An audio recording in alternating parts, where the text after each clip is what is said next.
अस्सलाम वालेकुम dear students differential equation के topic higher order differential equation को हमने डिस्कस करना है। उसके लिए सबसे पहले हम डिस्कस करते हैं ऑक्सिलरी इक्वेशन या characteristic equation. What is auxiliary equation?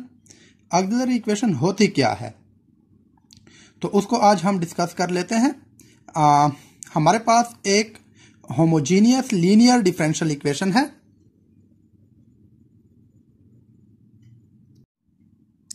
with constant coefficient. Let homogeneous linear equation with constant coefficient of second order differential equation. यहाँ पे मेरे पास अगर आप लोग देखें तो यहाँ पे देखें कि a y double prime plus b y prime plus c y equal 0। यहाँ पे हमारे पास एक तो ऑर्डर इसका 2 है और यहाँ पे जो कोफिशिएंट है ये a b c ये हमारे पास कांस्टेंट है। तो हम कहते हैं कि let the solution of equation 1, यानी इस डिफरेंशियल इक्वेशन का सोल्यूशन हम लेट कर लेते हैं कि y equal e power mx है। तो फिर हमारे पास y प्राइम जो है वो m e पावर mx हो जाएगा, क्योंकि इसको हम एक बार डिफरेंशिएट कर लेंगे। फिर हम इसको जब डिफरेंशिएट करेंगे तो y double prime m square e power mx हो जाएगा। अब y प्राइम और y डबल प्राइम की वैल्यू हम इस इक्वेशन 1 में पुट कर लेते हैं। तो जब इसमें हम पुट करते हैं तो हमारे पास वैल्यूज आती है a m square e power mx plus b m e power mx plus c e power mx equal 0। इसमें से e पावर mx हम कॉमन ले लेंगे लेफ्ट हैंड साइड से, तो a m square plus b m plus c equal 0 आ जाएगा। अब जब भी हमारे पास दो वैल्यूज मल्टीप्लाई हो रही हो और इक्वल टू 0 हो तो उसमें एक वैल्यू लाजमी 0 के इक्वल होती है। तो e पावर mx और ये सारी इक्वेशन ये हमारे पास मल्टीप्लाई होके इक्वल टू 0 है, तो या तो ये e power mx equal to 0 होगी या ये इक्वेशन इक्वल टू 0 होगी, ये वैल्यूज इक्वल टू 0 होगी। तो e पावर mx तो 0 के इक्वल हो ही नहीं सकता, तो इसका मतलब ये है कि a m square plus b m plus c ये हमारे पास 0 के इक्वल होगा और यही हमारे पास ऑक्सिलरी इक्वेशन होती है। This is called auxiliary equation of equation 1 और इसको हम कैरेक्टरिस्टिक इक्वेशन भी कहते हैं। तो अगर इसको आप देखें तो ये हमारे पास एक क्वाड्रेटिक इक्वेशन बन रही है। चूंकि हमारे पास ऑर्डर 2 था डिफरेंशियल इक्वेशन का, इसलिए हमारे पास क्वाड्रेटिक इक्वेशन बनी। अगर ऑर्डर 3 होगा डिफरेंशियल इक्वेशन का तो हमारे पास यहाँ पे क्यूबिक इक्वेशन बनेगी। तो जिस तरह हम क्वाड्रेटिक इक्वेशन को सॉल्व करते हैं उसी तरह हम इस इक्वेशन को भी सॉल्व करेंगे। और जब भी हम क्वाड्रेटिक इक्वेशन को सॉल्व करते हैं तो हमारे पास 3 पॉसिबिलिटीज होती हैं।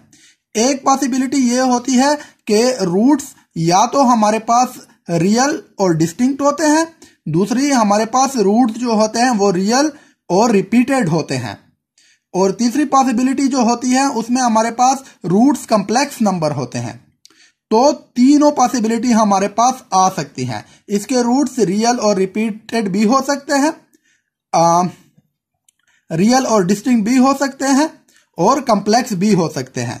तो हम चेक करेंगे कि जब हमारे पास रियल और रिपीटेड होंगे तब हमारे पास इस डिफरेंशियल इक्वेशन का सलूशन क्या आएगा, क्योंकि अब हमारे पास सलूशन जो होगा वो इनके रूट्स के ऊपर बेस करेगा। इनके रूट्स जो भी हमारे पास रूट्स आएंगे तो सलूशन भी उसी रूट से हम बनाएंगे। यहां पे देखें कि there are 3 cases for solution of the auxiliary equation. Case 1 है हमारे पास डिस्टिंक्ट एंड रियल रूट्स। जब हमारे पास रूट जो होंगे वो डिस्टिंक्ट और रियल होंगे तो in this case auxiliary equation has 2 unequal real roots m1 and m2। हमारे पास फॉर एग्जांपल 2 रूट्स आ गए हैं, एक m1 है एक m2 है, तो हमारे पास जनरल सोल्यूशन ये होगा कि y equal c1 e power m1x plus c2 e power m2x। c1 और c2 ये हमारे पास कांस्टेंट नंबर होंगे, m1 और m2 ये हमारे पास जो रूट्स आए होंगे, जो हमारे पास क्वाड्रेटिक इक्वेशन से रूट्स ऑक्सिलरी इक्वेशन से जो हमारे पास रूट्स आए होंगे, तो ये हमारे पास जनरल सोल्यूशन हो जाएगा इक्वेशन 1 का। केस 2 में जब हमारे पास रूट्स रिपीटेड एंड रियल होंगे तो उसमें इस तरह होगा कि m1 इक्वल टू m2। हमारे पास दो रूट्स हैं, एक m1 है एक m2 है और दोनों इक्वल है, तो उसको हमने m कह दिया है। तो इस केस में हमारे पास जनरल सोल्यूशन जो आएगा वो y equal c1 plus c2x e power mx आएगा। इसके बाद जो लास्ट केस है हमारे पास वो है जब रूट्स हमारे पास कंजुगेट्स और कंप्लेक्स हो, कंजुगेट कंप्लेक्स रूट जब हमारे पास आए तो उस केस में कि if m1 and m2 are complex then m1 equal alpha plus iota beta and m2 equal alpha minus iota beta. तो इस केस में हमारे पास जनरल सोल्यूशन जो होगा वो y equal c1 e power alpha plus iota beta x plus c2 e power alpha minus iota beta x ये आ जाएगा।